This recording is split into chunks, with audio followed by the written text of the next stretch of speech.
Folks, let's learn something new about the oil and gas industry. So today we're here with Richard. Hey, Richard. Hi, good morning, Mark.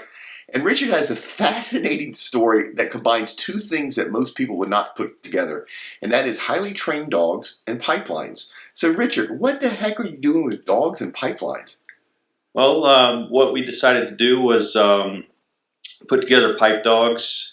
We use highly trained dogs to search out leaks in the oil and gas industry.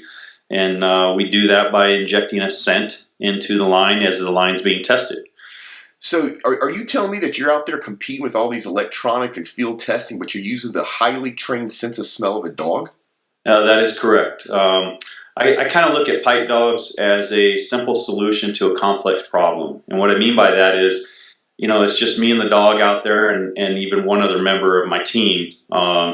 And we make things happen, and it's kind of a one-shot deal, really. You know, once we inject the line with that scent, when we walk the line, and when the dogs identify and locate that scent, well, we've just simply located your leak. So you're actually talking about pipeline integrity, which is huge. Yes, sir. Yeah, and so getting the dogs out there to actually help find these leaks in the pipelines, is that quicker than the conventional method of doing it?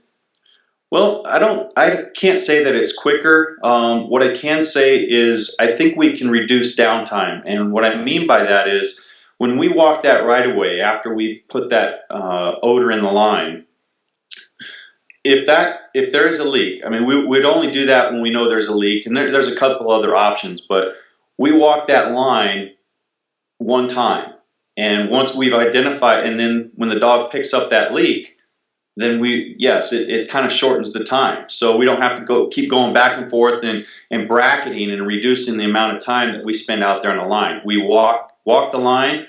We use the wind to our advantage, because that's one of the things that is kind of a disadvantage for some technologies out there.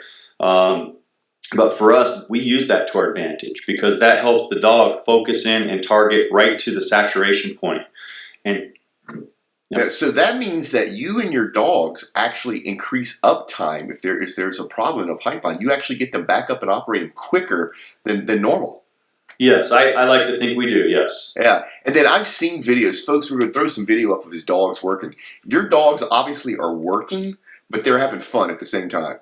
Absolutely. You know, their reward is a ball, and we use that ball. We have the scent attached to that ball. It sits in a box with the scent, and it just kind of absorbs it residually. And they go out and they work for that ball, like you and I would. You know, we work for a paycheck. Well, the dogs are working out there for that ball. So that's what drives them to do what they do. So how big a footprint do you operate in? Is it just North America? I mean, if somebody wanted to pack you up and ship you to Siberia, would you jump on a plane with your dogs? I would. I'd go anywhere in the world. Okay, so this is awesome. So folks, you know, if you touch pipeline integrity, or even if you're doing new construction, you're looking at hydrostatic testing, Richard and his dogs can do a lot of high quality work for you to actually save you money and downtime. So Richard, if people wanted to find out more about what you do, where should they go? Well, we've got a website. You can find us at pipedogs.com.